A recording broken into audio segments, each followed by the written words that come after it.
What's up, everybody? It's Max Blumenthal for The Gray Zone. ¿Qué tal a While I was todos? in Iran, Soy I Max was able to Blumenthal, sit de down The Gray with the Zone. director of Explosive Mientras estuve en Irán, pude sentarme a hablar con el Media, director de film and Explosive animation Media, company una productora local de cine y animación, viral Lego responsable de esos videos virales de mocking Lego que se Trump and burlan de his Trump y henchmen, de sus secuaces, bloodthirsty retratándolos como perdedores while sedientos de capturing sangre, the pain y of que al mismo Iran tiempo as a muestran el dolor de symbol los of iraníes al llorar a las víctimas civiles de la guerra que Estados Unidos e Israel les impusieron. Desde que volví de Irán, los vídeos de Lego de Explosive Media han seguido provocando crisis entre figuras destacadas del movimiento MAGA, como Laura Loomer, una persona llena de odio y con un desastroso historial de cirugía estética. Hate-filled botched plastic surgery victim Laura Loomer. Following a series of mocking Lego videos, Loomer is Tras una serie de vídeos burlones con piezas de Lego, Loomer ha prometido hacer arrestar y deportar a todo el personal de Explosive Media de Estados Unidos. Pero, por desgracia para ella, encontré a su director en una oficina de su ciudad natal, Teherán, donde trabaja de forma anónima por motivos de seguridad. Allí me explicó cómo él y su equipo lograron reproducir al detalle la propaganda estadounidense sobre el cambio de régimen. Lamentablemente, durante la entrevista tuvimos un fallo con el micrófono de solapa, lo que afectó al sonido. Pido disculpas por eso, pero aún así creo que la conversación os resultará muy interesante. Echadle un vistazo. Entonces, ¿puedo subir parte de tu trabajo a YouTube junto con esta entrevista? Sí, podemos empezar contigo. Porque te prohibieron en YouTube, ¿verdad? Sí, creo que YouTube nos ha vetado 3 veces. Entonces, si alguno de tus videos de Lego aparece, por ejemplo, en The Gray Zone, ese video será bloqueado. Quiero decir, tus videos, tu trabajo, pueden estar en YouTube, que pertenece al contratista militar Google, ¿o no?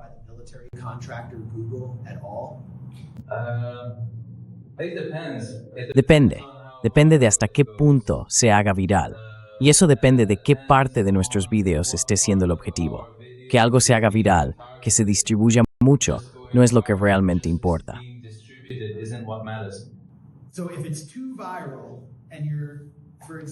Así que, si algo se vuelve demasiado viral y, por ejemplo, estás mostrando a Kash Patel bebiendo cerveza con el equipo de hockey de Estados Unidos, viajando en un vuelo oficial, cosas que indignaron a muchos estadounidenses, incluso a conservadores que apoyaban a MAGA, eso lo eliminan.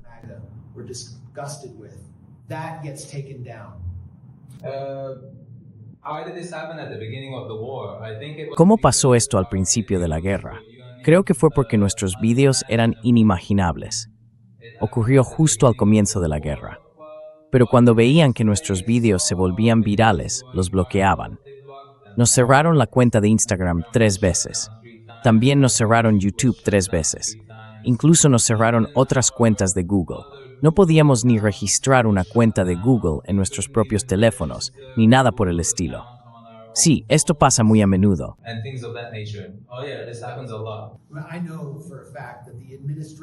Sé con certeza que la administración, igual que la de Trump y también la de Biden, puede ir a esas empresas tecnológicas de Silicon Valley y decirles que eliminen contenido. Así que supongo que eso es lo que hicieron, lo que demuestra que este tema mediático es explosivo. Hicieron cosas parecidas con nosotros en The Gray Zone. Por ejemplo, cuando vendimos una camiseta con la imagen de Joe Biden y el texto Nord Stream Bomber. Pero para mí, eso demuestra que he logrado conectar la mentalidad estadounidense, etniufis, y de alguna forma la mentalidad MAGA desde dentro.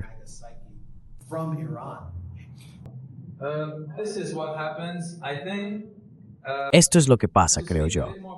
Hablando un poco más en términos políticos, este es el nuevo orden de las plataformas. Así como existe un orden político entre los poderes que gobiernan, también existe un orden político en las plataformas. Y no podemos negarlo. Pero creo que a partir de ahora podemos hablar de qué hacer para cambiar ese orden. Conociendo a los estadounidenses, no es algo complicado. Así es como los conocemos. Creo que lo que hacemos es analizar a fondo sus operaciones, cómo quieren llevarlas a cabo contra nosotros. ¿Por qué? Porque ellos realizan operaciones mediáticas contra nosotros basándose en sus propias suposiciones. Cuando analizamos a fondo sus operaciones mediáticas y tratamos, por así decirlo, de ver qué conceptos utilizan para atacarnos, podemos entender que su sujeto de laboratorio, su caso de estudio, es el público estadounidense. Y usamos Perfamax Bonthworthen.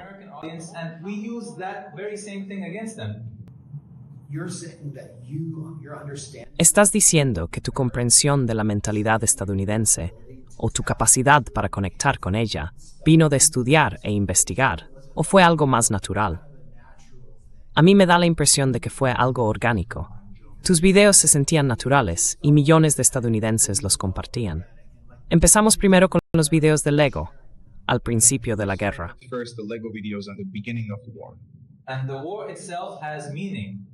Y la guerra en sí tiene un significado. ¿Qué significa eso?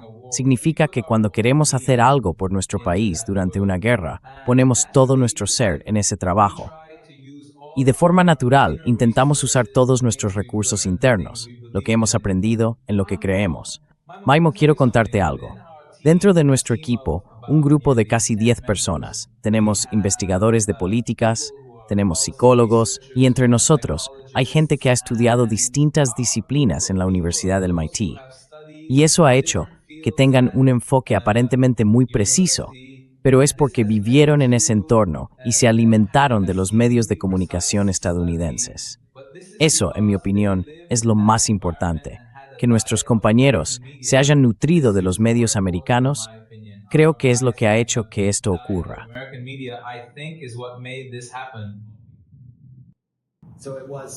Así que había un componente de la diáspora, formado por personas que hablan inglés, vienen de Estados Unidos y entienden el mundo en el que viven los estadounidenses bajo Trump.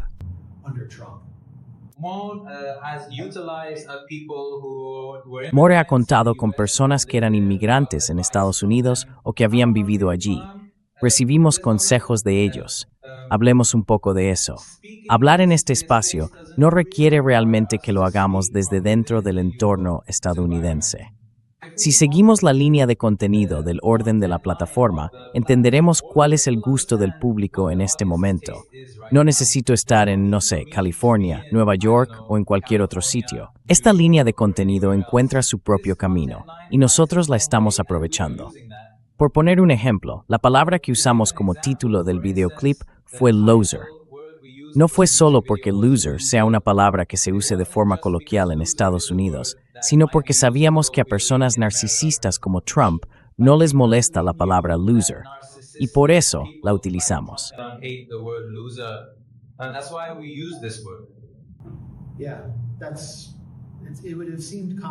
Sí, es verdad.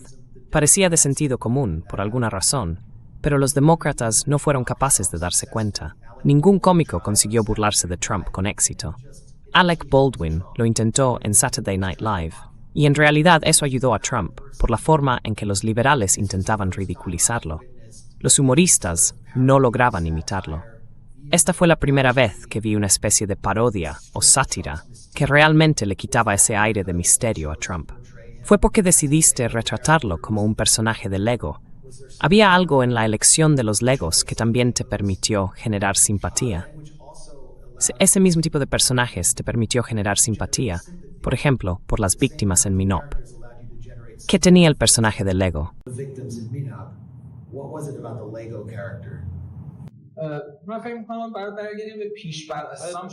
Mi parte favorita de negociar con la gente sobre sus suposiciones es una técnica mediática. Lego, al ser un lenguaje visual universal, permite transmitir el concepto con más facilidad. Esa es una de las razones para usar Lego. La segunda, sin embargo, es que al suavizar la violencia de las imágenes, las escenas de guerra, que están pensadas para ser reveladoras, alteran menos al público. Esto fue porque nos metimos bastante a fondo en el tema del Lego y conseguimos aplicar nuestros objetivos mediáticos dentro de ese espacio. ¿Cuál era tu objetivo? ¿Qué intentabas conseguir desde el principio cuando empezaste este proyecto? Nuestro primer objetivo en la guerra fue defender nuestro país. Primero, queríamos romper el muro de censura. ese muro que había creado una imagen equivocada y negativa de Irán y que no permitía que se mostrara la verdadera imagen de Irán. Nuestro primer objetivo fue poder romper ese muro de censura. El segundo era demostrar la fuerza de Irán y de los iraníes en la guerra, para que dejara de importar si Estados Unidos había sido o no una superpotencia. Quiero mostrar que por frenfreis el país de Estados Unidos que lo ha invadido, en growth la guerra.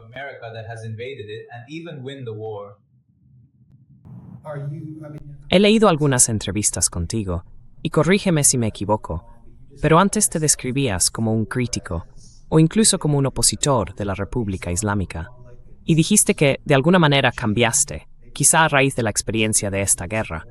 ¿Podrías explicar cómo ha cambiado tu mentalidad en los últimos meses, o quizá desde la guerra de 12 días del año pasado?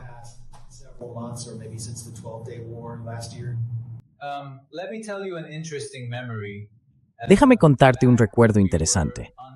Cuando estábamos bajo ataques mediáticos muy fuertes desde Estados Unidos y de medios hostiles, como éramos más jóvenes y habíamos estudiado menos, criticábamos mucho nuestro propio sistema y pensábamos que todo era culpa suya. Pero cuando estudiamos más y decidimos salir de nuestra zona de confort mediática, nos dimos cuenta de que no era así. Y bueno, en ese camino tuvimos muchas protestas.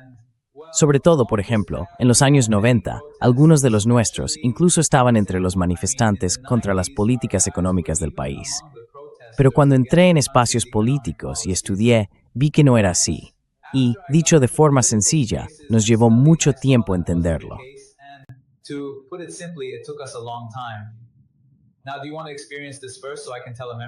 ¿Quieres vivir esto primero, para que yo pueda contar un recuerdo? Sigue, para que se pueda aplaudir. Y fuera lo que fuera, teníamos un dicho. Nos llevó mucho tiempo llamar al señor Jamenei Aga. Ahora, en Irán, se oye mucho que llaman Aga al señor Jamenei. Al principio quizá lo llamábamos de otra manera. En aquel entonces, puede que no usáramos las palabras adecuadas.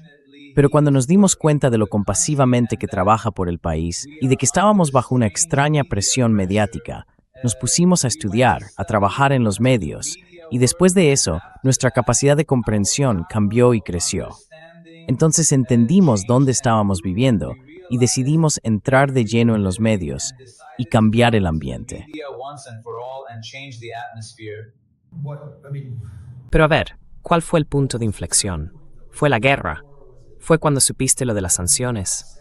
Quiero decir, ¿cómo se produjo ese cambio, ese momento en que entendiste que Irán es un objetivo del imperio? Qasem Soleimani.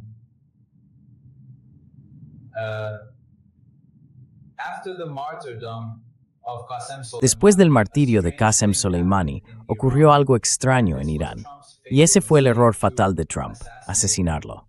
Tras su asesinato, muchos jóvenes como yo decidimos cambiar de rumbo. Sentíamos que alguien que siempre había trabajado por nosotros, que se había esforzado por nosotros y que se había preocupado por nosotros, nos había sido arrebatado. Nos habían quitado a un amigo. Después de eso, estábamos conmocionados y fue entonces cuando decidimos estudiar a fondo lo que nos estaba pasando. A partir de ahí, yo y muchos de mis amigos empezamos a seguir ese camino.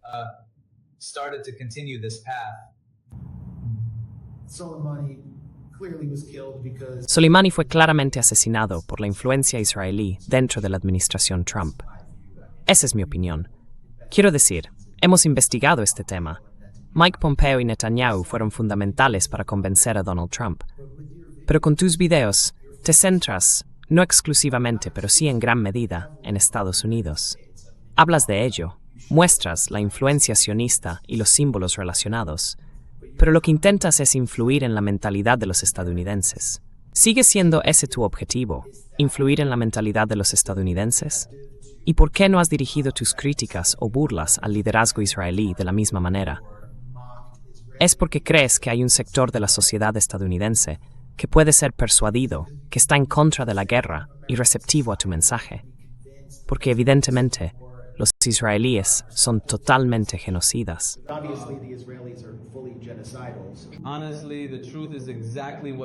Sinceramente, la verdad es exactamente lo que has dicho.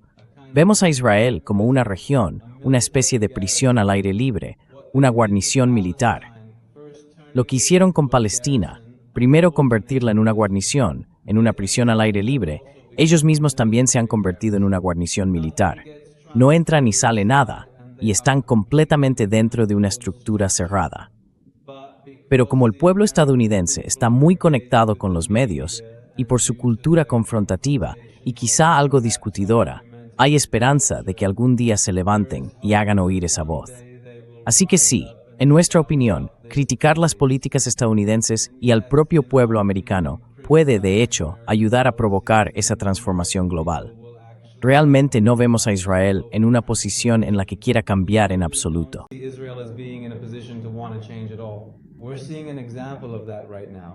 Estamos viendo un ejemplo de eso ahora mismo. Está cometiendo un genocidio. Lo que estamos viviendo con respecto a Israel va más allá de una guerra. No les afecta en absoluto, y están completamente encerrados dentro de una estructura cerrada.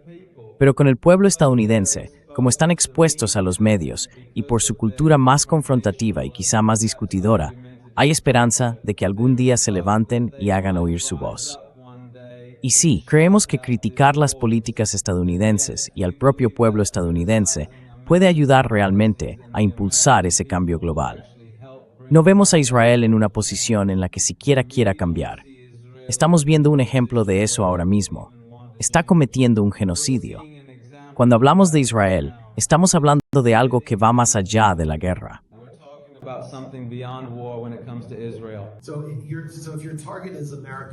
Entonces, si tu objetivo son los estadounidenses, estás haciendo poder blando, que es lo que el planificador imperial Joseph Nye describía como conseguir que la gente de otros países quiera lo que tú quieres. Pero tu último video fue el 4 de julio, y es una crítica bastante dura a la fundación de Estados Unidos, básicamente diciendo que se fundó sobre un genocidio, que es, en cierto modo, un hecho objetivo. ¿Crees que podrías perder a una parte del público estadounidense cuando atacas directamente los cimientos del país? Eso marca un cambio en tu mensaje y en el público al que te diriges. ¿En quién es tu objetivo ahora?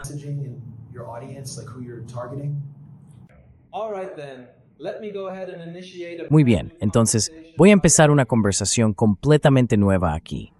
Llevo mucho tiempo pensando en esto. Dudaba si decírtelo o no, pero sinceramente me resulta bastante triste que el sueño americano se haya acabado y que Estados Unidos se haya convertido en un país que solo conserva un gran sueño, nada más. Me molesta que algunos estadounidenses puedan sentirse ofendidos por nuestro contenido y se lo tomen como algo personal. Pero me gustaría preguntarles, solo una vez, en vuestra opinión, después de Jamenei y gente como él, ¿puede el sueño de la libertad seguir vivo? ¿Hay alguien que vaya a concederles la libertad gratis y llevársela hasta ellos sin que tengan que hacer nada? Tengo una pregunta.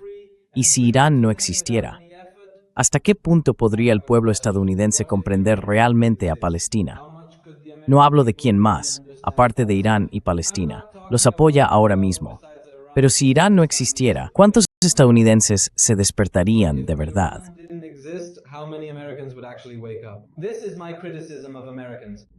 Esta es mi crítica a los estadounidenses. Estáis dando pasos demasiado fáciles. En comparación con el señor Jamenei, actuáis con demasiada comodidad. Pero en mi opinión, hablar de libertad no basta. Una vez más, hay que pasar a la acción. No se trata solo de hablar de libertad juntos. Vuestra reunión debería representar la libertad. Si de verdad queréis marcar la diferencia, el primer paso es hablar de esto en vuestras propias plataformas. Eso es lo que me molesta. Creo que la única manera es empezar hablando entre vosotros. Se trata de apoyar las acciones de los demás. Hemos hecho muchos vídeos posibles. A veces incluso ha habido pequeños incidentes de falta de respeto, pero esos no fueron nuestros actos. Somos cuidadosos con muchas cosas, pero creo que también puede ser correcto criticarnos entre nosotros. La verdadera amistad es cuando nos criticamos, y la gente que solo sabe halagar está siendo superficial.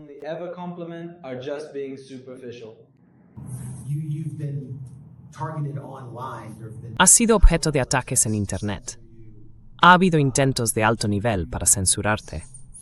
¿Temes que, dado el claro propósito de Israel de asesinar a periodistas, han matado a muchos comunicadores en Gaza y en Líbano, puedas convertirte en un objetivo por el éxito de tu trabajo y por la cantidad de personas influyentes a las que has enfurecido?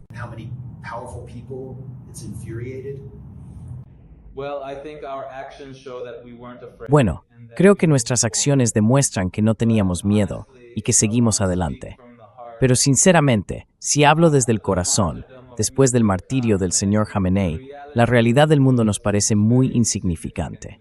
Y no solo no tememos a la muerte, en realidad la recibimos con agrado. Aceptamos el peligro.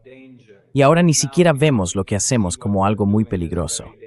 Queremos conectar mucho más con la gente de todo el mundo, denunciar aún más los crímenes de Israel, criticar todavía más las políticas de Estados Unidos. Y si la muerte llega para nosotros, como para el señor Jamenei, será una muerte victoriosa.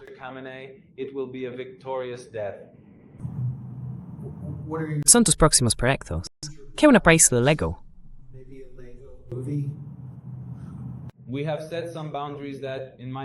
Hemos establecido algunos límites que, en mi opinión, deberían resolver las disputas. Las disputas artificiales entre el pueblo de Irán y el pueblo de Estados Unidos no tenían que ver con sus gobiernos. Ahora mismo estamos investigando y trabajando sobre el tema de la embajada estadounidense en Irán, el dólar y la era Pahlavi. Estamos haciendo un documental animado y para nosotros es algo muy interesante. Si seguimos vivos y sobrevivimos a la próxima guerra, nos gustaría continuar con este proyecto. Por ahora estamos en la fase de investigación para poder llevar este trabajo a buen término. No somos solo educadores iraníes de hoy. No deberíamos ser educadores iraníes solo para hoy. Tenemos que traer todos los problemas aquí por el bien de una visión más amplia. Esto es por las imágenes documentales de Irán. Esto es por Irán. ¿Puedes contarme algo sobre ese proyecto? Desde la embajada, debería ser en el Irán de la época del Shah. Puedo recomendar un libro que si puedes llevarlo a Estados Unidos o a otros lugares, lo presentes allí. Se llama Estación Cale Roosevelt. Es un documental completo, basado en documentos, sobre espías estadounidenses en Irán. Expone y muestra todo de forma totalmente documentada desde la era Pahlavi, lo que ocurrió en la embajada. Eso fue lo que llevó a los iraníes a llamarla la guarida del espionaje y nos obligó a cerrarla.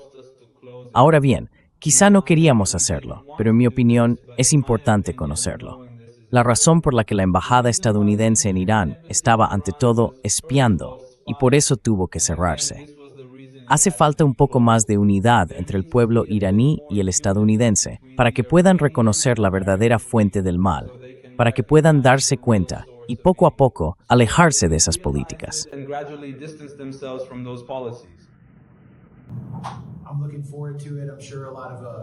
Lo espero con muchas ganas. Estoy seguro de que muchos boomers estadounidenses también querrán verlo, porque fue algo fundamental en su formación y en cómo entendieron la República Islámica. Es una elección muy interesante, pero tengo muchas ganas de ver más trabajos tuyos. Ha sido un gran honor conocerte en persona. Siempre me había preguntado cómo eras y cómo te comportabas. Te deseo mucho éxito. Muchas gracias. De nada.